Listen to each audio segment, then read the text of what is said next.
After spending time here, we started to see Koh Lipe differently.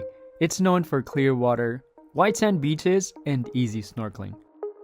But there's more to understand before you book. In this guide, we'll cover how to get here, the main beaches, where to stay and what it costs, how boat tour works, and what you can do in just a few days. This is our complete Koh Lipe travel guide, everything you need to know before planning your trip.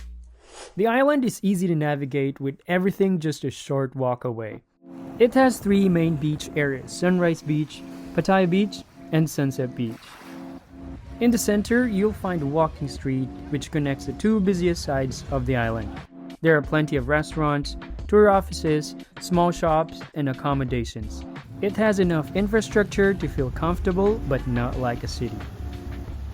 Koh Lipe is not remote and untouched island.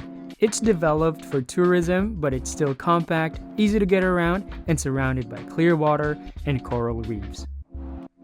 Koh Lipe takes effort to reach, and that's part of why it still feels special. Most travelers come through Pak Bara Pier on Thailand's mainland, combining a flight, a road transfer, and then a speedboat. But instead of walking through every step again, here's what really matters. Give yourself a buffer time. Don't book tight connections, and if you're flying internationally, consider splitting the journey over 2 days. This isn't an island you rush to. Once you arrive, everything slows down. And that effort to get here, it's exactly what keeps Koh Lipe from feeling overrun.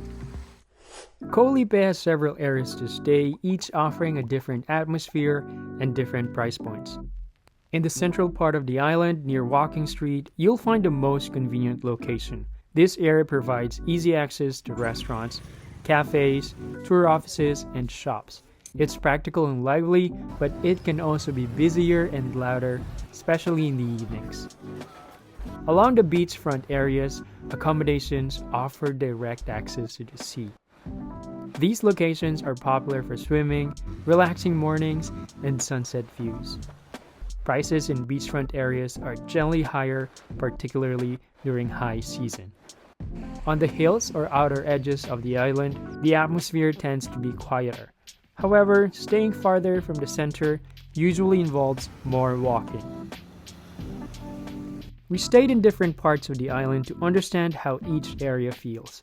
The atmosphere changes noticeably depending on where you stay. So choosing the right area depends on your priorities: convenience, beach access, budget, or a quieter setting. Koh Lipe isn't packed with attractions. It's a small island, so most activities revolve around the ocean: snorkeling, boat trips, beach time, and slow walks between them. You can snorkel directly from the beach. In several cases, coral and fish are just a short swim from the shore. The water is clear for most of the year, especially during high season. For many visitors, snorkeling is the main reason to come here. Boat tours are one of the most popular activities in Koh Lipe. You can join a shared speedboat tour, which is affordable and social, or hire a private longtail boat for more flexibility and space. A private longtail allows you to move at your own pace, stop longer for snorkeling, and avoid larger groups. For us, that ended up being one of the highlights of our trip. Koh Lipe has three main beaches: Sunrise Beach, Pattaya Beach, and Sunset Beach. All of them are within walking distance and connected by Walking Street. Pattaya Beach is the busiest and the main arrival point. This is where most longtail boats dock and where many boat tours depart. You can still swim here, but if you walk further up the beach, you'll usually find fewer boats and clearer space. Sunrise Beach is known for its long stretch of sand and calm morning atmosphere. As the name suggests, it's the best place to watch the sunrise.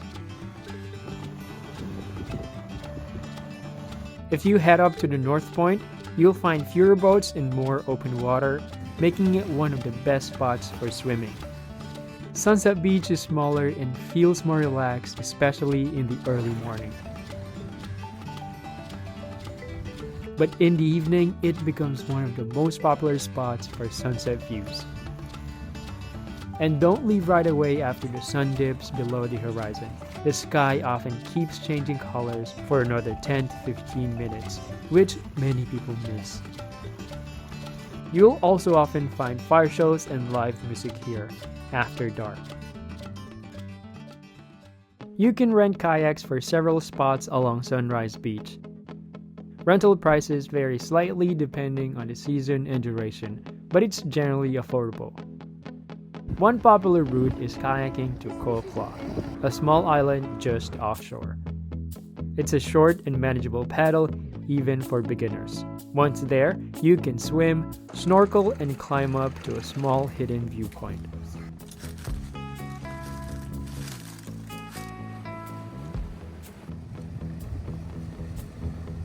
It's a simple but fun half-day activity. Just across Koh Lipe is Koh Adang, a much larger and less developed island. It's part of the Tarutao National Marine Park and feels noticeably more raw and quiet. There are basic bungalows, a campground, and a long, peaceful beach. So now you're in Koh Adang. It's an island next to Koh Lipe, and there's so many things to do here, like hiking trail, like a viewpoint, waterfalls, and an amazing beach just next to you. But the main reason many people visit is the viewpoint hike.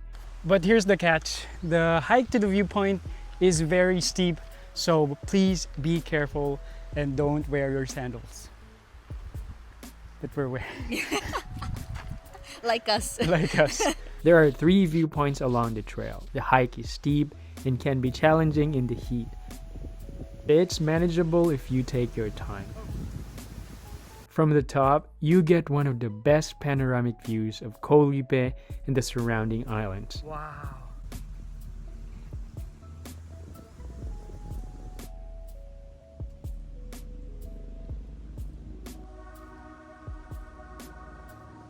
So we have just made it to viewpoint number 3, which is the highest point. It was challenging, but it's so worth it. It's beautiful. To explore Koh Adang properly, plan at least half a day. You can kayak across, but we found it physically demanding. A taxi boat is usually a better option if you want to save time and energy.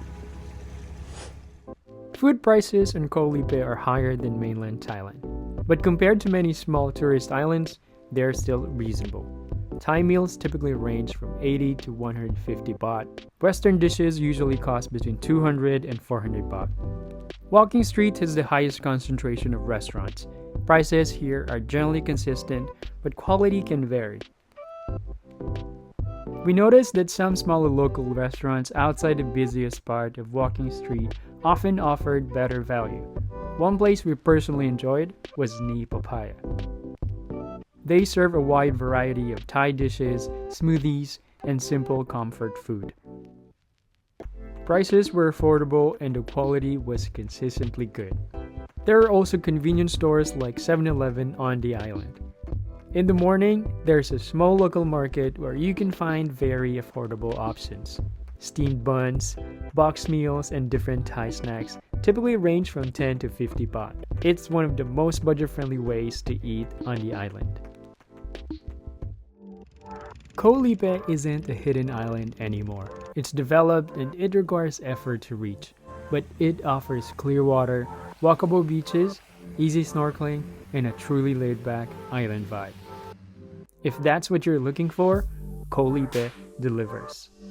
For us, it was a memorable stop in southern Thailand.